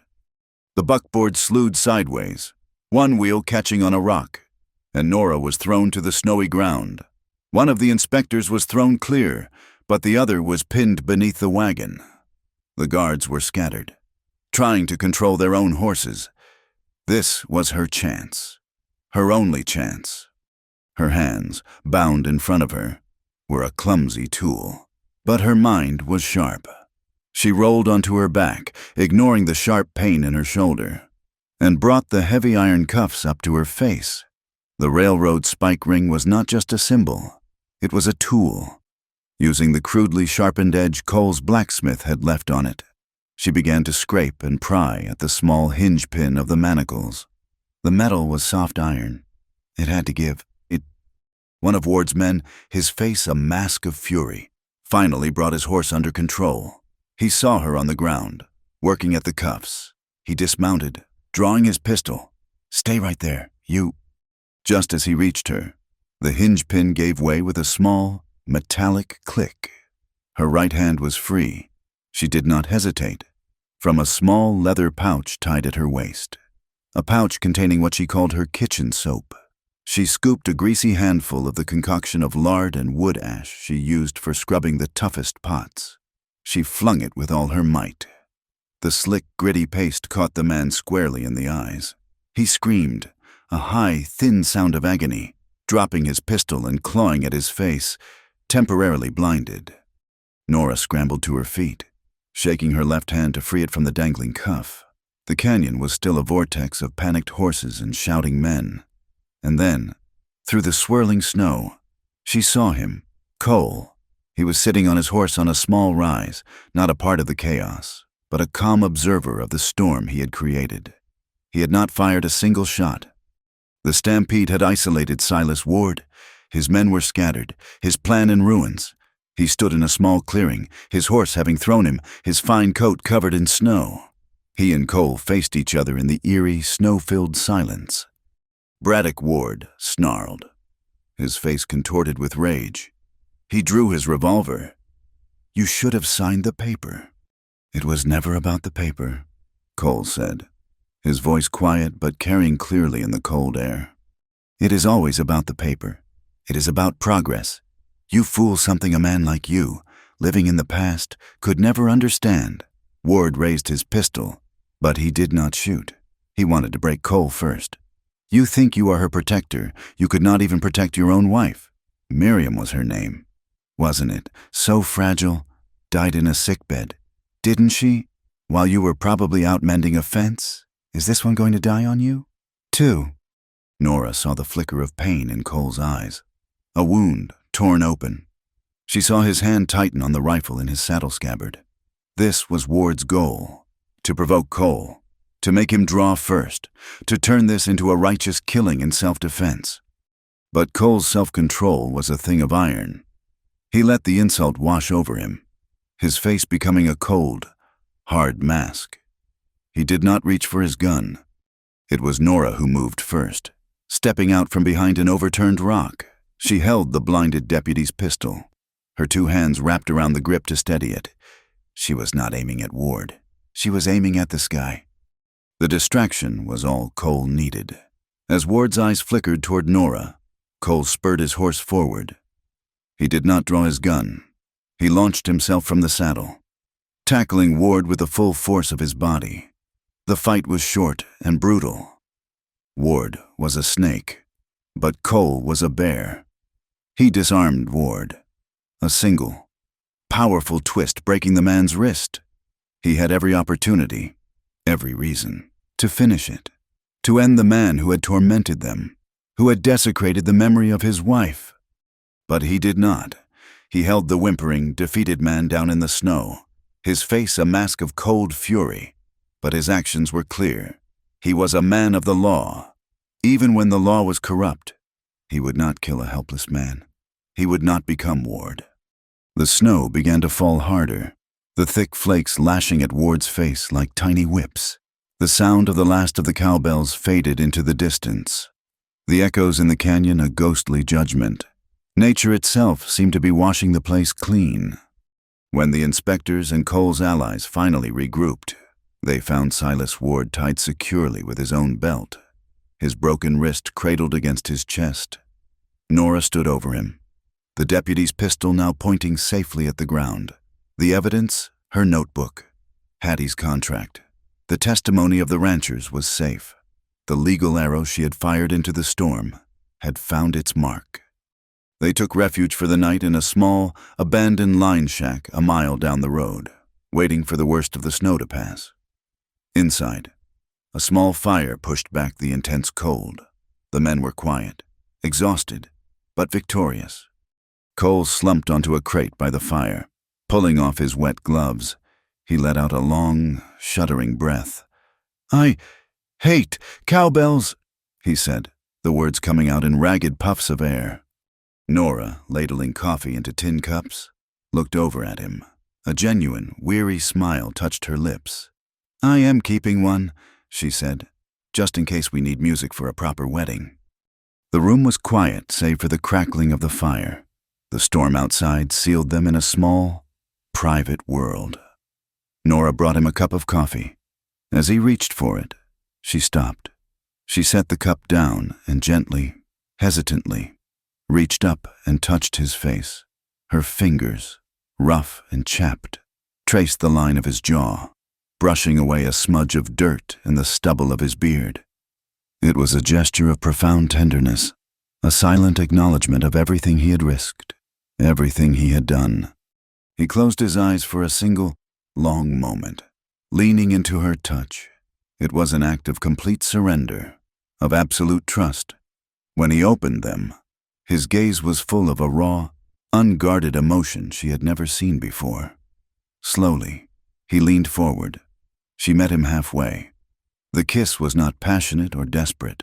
It was short, warm, and as real as the rough-hewn logs of the cabin. It tasted of coffee, wood smoke, and the cold, clean air of the storm. It was a promise, made in a moment of quiet after the battle was won. The next morning, they rode back into Bitter Creek. Silas Ward, his face pale and his arm in a makeshift sling, was officially stripped of his badge by the district inspectors. He was placed under arrest, to be transported to Cheyenne to face federal charges of corruption, conspiracy, and attempted murder. The carefully constructed empire of the High Plains Railroad had begun to crack, and a much larger investigation was about to begin. The immediate war was over. The days that followed the confrontation in Grey Rock Canyon were a strange, quiet blur. The ride back to Bitter Creek was somber, with Silas Ward and his captured men tied in their saddles, their arrogance replaced by a sullen, defeated silence. The town watched them pass, not with cheers, but with a kind of sober reflection, as if a long fever had finally broken. The aftermath was not loud, but a profound and steady shift in the very air of the community. The official word from the district court in Cheyenne arrived a week later. The hearing was a formality. Faced with the railroad's contract, the testimony of Cole's neighbors, and the official report from the two inspectors, the court ruled decisively. The Braddock Ranch's water rights, established by priority of use, were confirmed and declared inviolable. The High Plains Railroad's contract with Silas Ward was rendered null and void, an instrument of fraud. The paper war was over, and Cole had won. But the true victory was not written on a legal document. It was built with hammers and saws in the bright, cold sunlight. The morning after the verdict was read, Peterson, the grizzled rancher, rode up to the house, a wagon loaded with fresh-cut pine logs trailing behind him. Two other ranchers followed, their own wagons carrying tools and sacks of nails. They did not ask for permission. They simply pulled up to the charred, skeletal remains of the hay barn and began to work. By midday, a dozen men from the surrounding ranches and the town itself were there, raising the new frame. Their wives came too, bringing baskets of bread, cold meat, and pies, turning the rebuilding into a community gathering. The sound of saws and hammers, of men calling to one another, of women sharing coffee and gossip by the porch, was the sound of a town healing itself.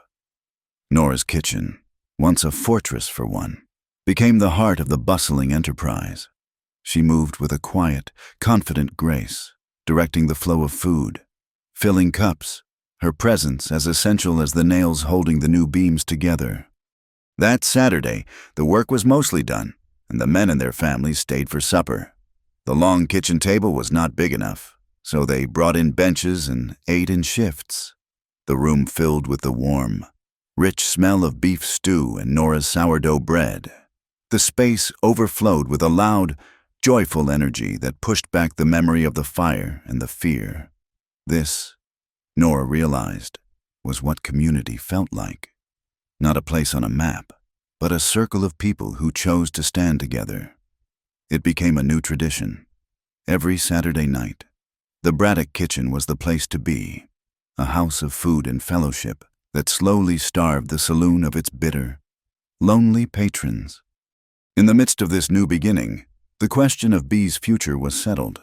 One afternoon, Hattie Doyle rode over, not on her usual spirited mare, but driving a buggy with Mr. Abernathy sitting beside her, his Bible clutched in his lap. They had the official papers from the circuit judge. Hattie, with Cole as a secondary signatory, was named as Bee's legal guardian. "It is just a formality," Hattie said, her voice unusually gruff to cover the emotion in her eyes. "To keep any other well-meaning federal agents from getting any ideas. She will stay here with you, of course. This is her home. But on paper, she belongs to me. That makes her untouchable." Two Feathers came to visit the next day. He did not speak of the legal papers, but he brought Bee a small doll made of soft deer hide, its hair braided with sweetgrass. He sat with the girl by the fire, teaching her a string game, his low, calm voice a bridge between the world she had lost and the one she had found. It was a quiet, respectful intertwining of cultures, an assurance that Bee would not have to erase her past to be safe in her future. For Nora, the greatest healing happened in the silent hours of the night, for the first time in years. She slept through until morning without the recurring nightmare of smoke and screams. The ghosts of Kansas had been banished, not by forgetting, but by the creation of new, stronger memories of Cole's hand on her chest in the darkness, of the community raising a new barn from the ashes. One morning, she woke feeling a profound sense of peace. She got up, and before starting the coffee, she took her heavy cast-iron skillet, its mended rim smooth and whole, and hung it on the sturdy iron hook Cole had driven into the wall for her. It settled into place with a soft, metallic sigh, the sound of something finding its rightful home, her home. A few days later, on a Sunday, Cole saddled his horse after breakfast as he always did. But this time, he did not ride out alone. He asked Nora to ride with him. They rode in a comfortable silence to the small cluster of aspens on the hill. The grave was marked by a simple, weathered stone that read, "Miriam Braddock, beloved wife." Cole dismounted and, from his saddlebags, took not wildflowers, but a second iron ring, forged from a railroad spike, identical to the one on Nora's finger. He knelt by the stone and placed the ring on its flat top, where it rested, dark and solid against the gray granite. He stayed there for a long time, his head bowed, not in grief, but in a kind of quiet communion. Nora waited by the horses, giving him his privacy. When he finally stood and came back to her, the deep lines of pain that had always seemed to frame his eyes were gone, replaced by a serene clarity. He was not letting go of Miriam's memory. He was releasing the burden of it. He was thanking the past for teaching him the hard lessons that had allowed him to love again, and to do it right. The warmth and ease between them settled into a comfortable, domestic rhythm. It found its voice in small, everyday moments. Nora, having surveyed the eating habits of her husband, laid down a new law. "There will be greens on every supper plate," she announced one evening, "and they will be eaten." Cole regarded the pile of steamed spinach on his plate with deep suspicion. A moment later, when Nora's back was turned to the stove, he expertly and silently swapped his plate with Bee's. The girl, who loved spinach, giggled but kept the secret. Nora returned to the table and saw Cole's plate, spotlessly clean, and Bee innocently chewing her last bite of beef. "Very good, Cole," Nora said, a small, proud smile on her face. "I knew you could do it." Hattie Doyle, who had stayed for supper, choked on her water, trying to suppress a laugh. Cole shot her a warning look, but it was too late. Nora's eyes narrowed. She looked from Cole's perfectly innocent face to Bee's guilty, happy one, and she understood. A slow smile spread across her face. "Well played, Mr. Braddock. But tomorrow, you get 2 servings, the whole table, including Cole," erupted in laughter. The lantern on the porch, once a defiant beacon in a storm, now burned with a soft, welcoming glow each night. Out by the fence line, the lone cottonwood tree, which always bloomed late, had finally burst into flower. This year, its branches were heavy with white, downy blossoms. more abundant and more beautiful than Nora had ever seen them. One evening, as the sun was setting, painting the sky in strokes of orange and purple, Cole asked her to walk with him down to the creek. The water, fed by the melting snow, ran clear and full over the smooth stones. It was the source of all their trouble, and now, the source of their peace. They stood on the bank, watching the light fade from the sky. "Nora," he said, his voice quiet, serious. He turned to face her, taking both of her hands in his. "What we did, the wedding, it was for the law. It was to protect you." He looked down at their joined hands, at the iron ring on her finger. "But it does not feel like just the law to me anymore." He looked up, and his gray eyes were full of a deep, vulnerable sincerity. "If you agree, let us keep each other with words, not just with the law. Let us make this real." It was not the desperate, strategic proposal of a man in a crisis. It was the quiet, heartfelt request of a man who had found his home. Nora's heart felt full enough to burst. She looked at his dear, serious face, and a slow, teasing smile touched her lips. "Does this mean marriage comes with a bowl of beans?" He did not miss a beat. His hands tightened on hers, and his own rare, true smile lit up his face. "It comes with a whole life." They sealed their new promise not with a contract, but with a long, slow kiss as the first stars began to appear in the twilight sky. They walked back to the house hand in hand, the golden light from the porch lantern guiding them home. On the kitchen table, a letter was waiting. It had arrived on the afternoon stage. It was from the district court, officially informing them that the case against Silas Ward and his associates was being moved to a federal court. It respectfully requested that Mrs. Nora Braddock hold herself ready to be called as an honored witness for the prosecution. The justice they had fought for in their small, forgotten corner of Wyoming was just beginning. Their second wedding was nothing like the first. There was no storm, no fear, no grim necessity. It took place on a bright, clear afternoon in late autumn, under the sheltering branches of the old cottonwood tree, its last blossoms clinging to the branches like soft, white memories. It was not a legal strategy. It was a celebration of a love that had been forged in fire and tempered in snow. The entire community that had rebuilt their barn now formed the congregation, their family standing in a wide, loose circle around the base of the tree. Hattie Doyle stood beside Nora, her weathered face beaming. A bouquet of wild asters and goldenrod clutched in her hand to pass to the bride at the right moment. The ranchers, Peterson and the others, stood with their wives, their presence a solid wall of support. Mr. Abernathy was there, his book open, his voice stronger and clearer in the open air than it had ever been within the confines of the church. Nora wore a simple cream-colored dress she had ordered from a catalog, its clean lines a stark contrast to the utilitarian blue dress she had been married in before. She had woven a few of the late-blooming asters into her hair.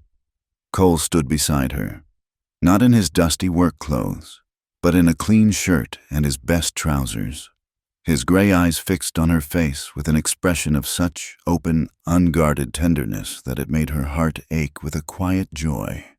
There was no organ music. Instead, just as Mr. Abernathy was about to begin, Jim, the young ranch hand, produced a single, polished cowbell from behind his back. He winked at Nora with a small piece of wood.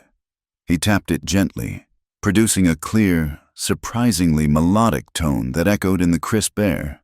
It was the sound of their past, of chaos and fear, now reclaimed and transformed into the sound of their beginning.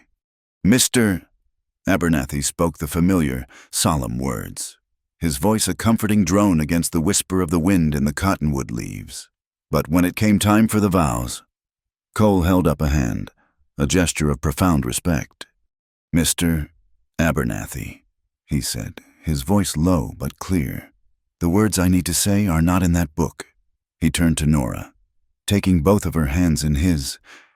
The circle of people seemed to lean in, their collective breath held. He looked into her eyes, and in their clear depths, She saw the storm they had weathered, the fire they had fought, the quiet peace they had built. "Nora," he began, his voice a low rumble, the same steady sound that had calmed her in the heart of her panic. "That night of the storm, in the dark, you told me something, and I am telling you now, in the light, in front of everyone who matters. You do not have to be a wife." He paused, letting the words settle, letting their meaning deepen. A small, true smile touched his lips. "Just be you. That is my vow, for all the days to come." Tears welled in Nora's eyes, but they were not tears of sorrow. They were tears of profound, overwhelming relief, of being seen and loved for exactly who she was, not for a role she was expected to play. The strength she had always thought was a flaw, the independence born of hardship, was the very thing he cherished. He was not marrying a title. He was marrying her soul. The themes of their struggle found their resolution in that simple vow. Love was not a cage of expectation, but a safe harbor where one could simply be. Justice was not an abstract concept from a law book, but the collective will of a community to stand together against the dark. And healing was a slow, quiet process, nurtured by time, tenderness, and the courage to trust again. It was the quiet, powerful truth of the West. The greatest strength was not in the speed of the draw, but in the discipline of restraint. The law, they had learned, was only as good as the people who wielded it, and its true purpose was to protect the community, not to be sold to the highest bidder. That evening, the ranch house glowed with a warm, steady light. The last of their friends had departed, leaving behind the pleasant, lingering scent of wood smoke, coffee, and cake. The quiet that descended was not empty, but full of a deep and abiding peace. In the main room, by the light of the fire, Bea sat on a small stool, a reading primer open on her lap. She read a passage aloud to Cole, her small voice clear and confident, stumbling over only a few of the longer words. She was no longer a frightened, silent girl, but a child finding her voice, her future unfolding word by word in the safety of her new home. Cole listened, his head leaned back against his chair, his eyes closed, a look of profound contentment on his face. Later, Nora was in her kitchen. The space was clean and orderly, the last of the celebratory dishes washed and put away. She took her heavy cast-iron skillet from the table where she had been cleaning it. It felt warm from the fire, its weight familiar and reassuring in her hands. She walked to the stove and hung the skillet on the heavy iron hook he had made for her. It settled into place with a soft, final click. She was home. Before turning in for the night, Cole stepped out onto the porch.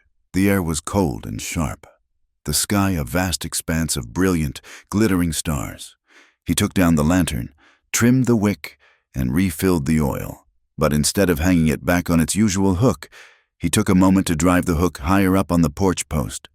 When he hung the lantern again, its golden circle of light was wider, pushing the darkness back a few more feet, reaching further out into the night. It was a small, almost imperceptible change, but it was a declaration. Their light was not just for them anymore.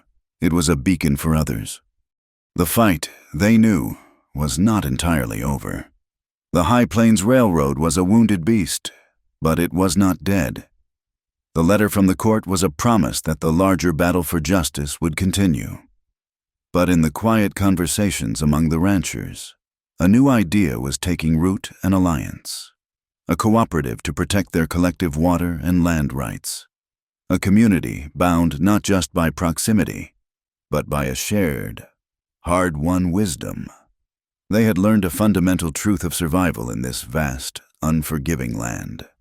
We cannot choose our storms, but we can choose to stand together in the heart of them.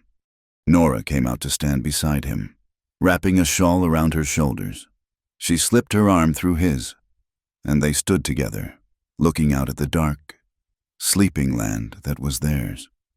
The slow, gentle rhythm of their new life was all around them. The distant, musical murmur of the creek, the soft sigh of the wind in the trees, the steady, quiet beat of their own hearts. They had taken all the broken pieces of their pasts and built a home. Under the vast Wyoming sky, the porch light burned steady and bright. The night wind whispered through the high branches of the old cottonwood tree, carrying with it a promise, a creed, and a quiet declaration of love. "Just be you." The words were a soft murmur, just loud enough to hear. Thank you so much for listening to our story.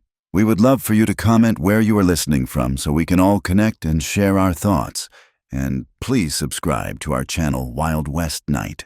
Like the video, and support us further by pressing the hype button so this story can be heard by more people.